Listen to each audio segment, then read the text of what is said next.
Hey guys, what's going on? It's Codiak here, back for another trailer reaction and analysis video, and today we are checking out Disco Elysium. This game has totally popped off on the indie circuit. It is definitely a game worth checking out if you haven't done so already. I haven't checked it out myself, but I haven't also checked out the trailer, so I had to do the trailer video first. I may pick up the game if it's in my bandwidth, but I am super pumped about this. This is a detective RPG. It looks great. It sounds great. Everybody has great things to say about it. So let's dive in together. Remember to stick around at the end for some frame by frame analysis. This one is called Disco Elysium.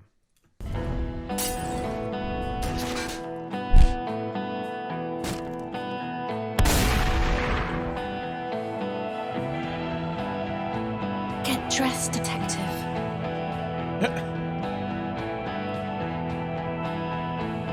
The city awaits.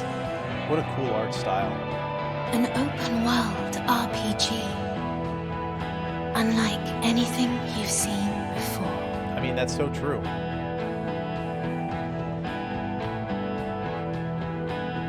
With unforgettable characters.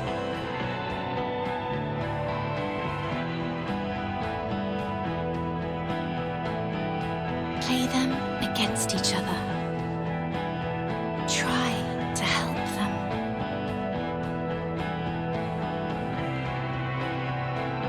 Or fall hopelessly in love. There are cases to be solved.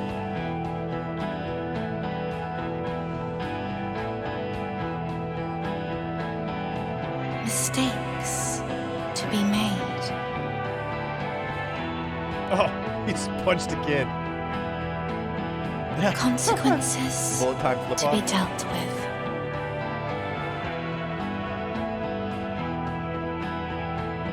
Unprecedented freedom of choice.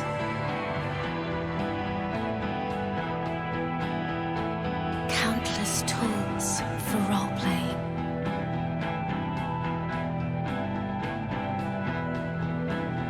Mix and match. Wow. From wild skills. There are a lot of things to dive into. Jeez Louise. Be a hero. A prophet. A madman. And the greatest detective the world has ever seen. The role-playing adventure of a Wow, that's lifetime. a lofty statement.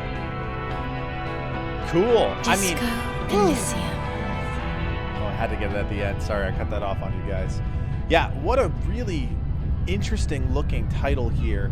And I'm just going to bring this down as I start talking about it. Disco Elysium is one of those games, and I've experienced this enough. I haven't been doing the YouTube thing long or really doing any sort of like video game journalism for that long. Disco Elysium is one of those games that pops off at the right time, finds the right audience, and stuns everybody. Of course, gameplay has to be good. Of course, all of the systems have to be good.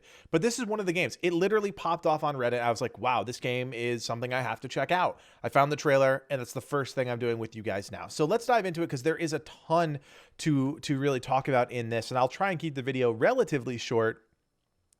But it's all about choice, right? It goes through this first sequence. That whole first sequence is about choices the player can make. You kind of get set up. You're nobody. You're in this dumpy house. You're this fat detective.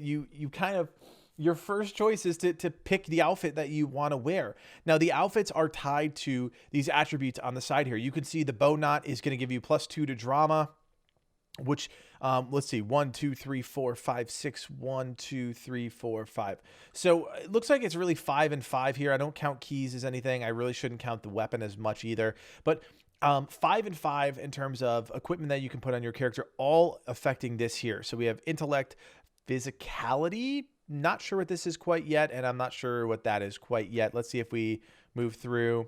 So there's the pistol, and what's this one? Conceptualization and suggestion. So those are not main attributes here. Those fall under something here. So it's almost as if these are the broad categories, and then we're going to have some smaller attributes at the bottom here. But it's all tied to your character. And this one's completely different too. One in Spirit to Corpse.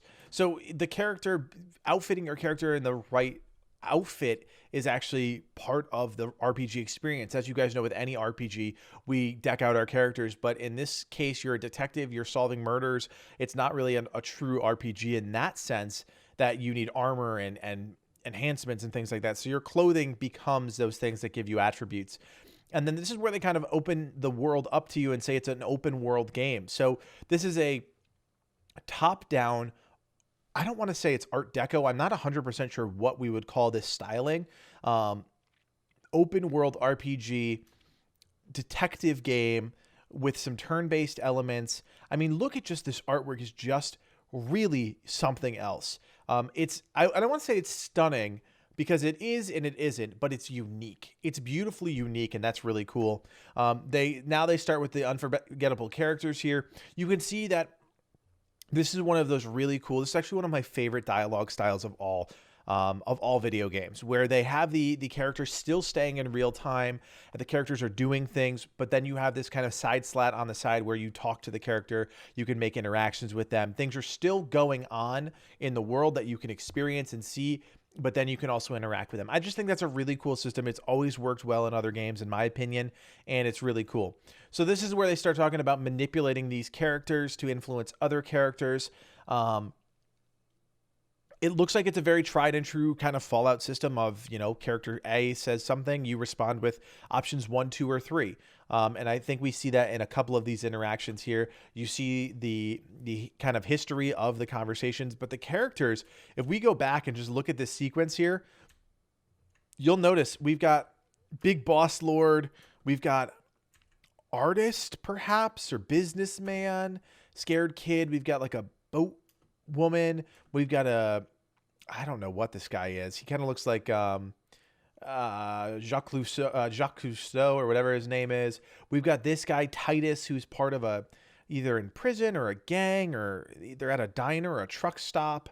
Then we've got this kind of greaseball who's clearly some sort of smuggler or truck driver. I mean, it's just fascinating. All of these characters are just fascinating, and they really set up all of the things that are going to play out in this game.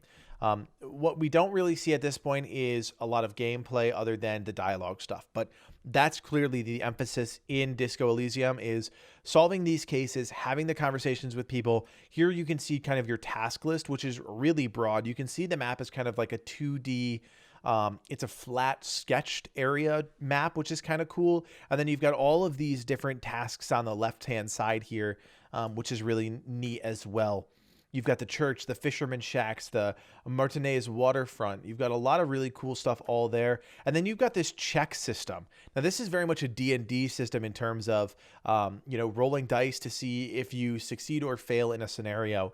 So that's a really cool system here. You've got the combat mixed with the dialogue, mixed with the checks and balances system, which is really, really interesting for anybody that's into like board game style video games.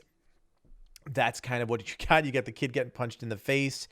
And then it's just kind of like this just kind of cemented it as this is a bizarre little game. It looks amazing, but it's a bizarre little game. You're in prison here.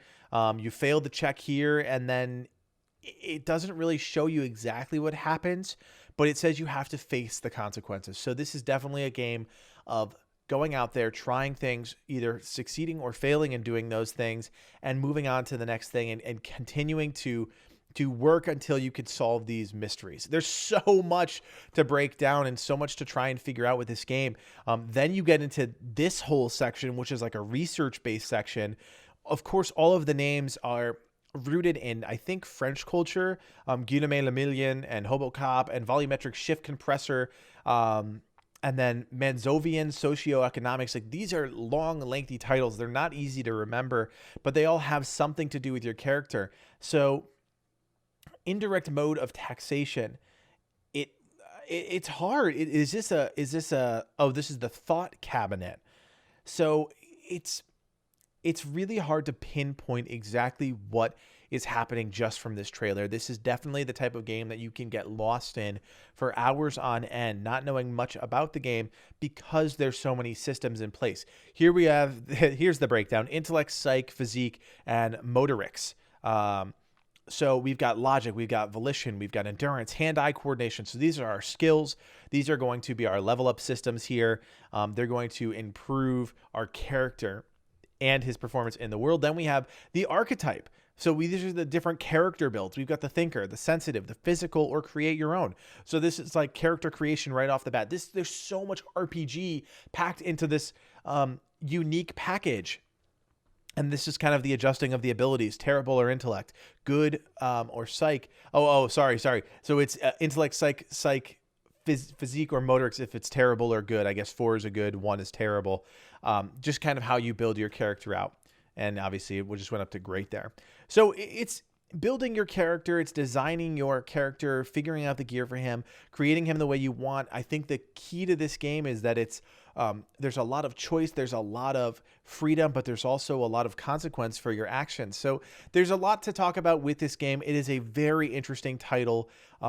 If you are interested in this type of game, this is definitely one to check out. It is available right now, just came out on October 15th for Steam and on GOG, of course.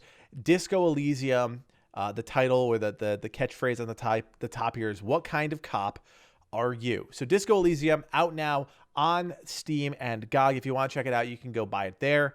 As always, if you like the video, give it a thumbs up. Let me know your thoughts in the comment section below. And remember to subscribe to the channel if you want more of these types of videos in your feed. My name is Codiak, and from everyone here at the Game Gurus, thanks for watching and play on.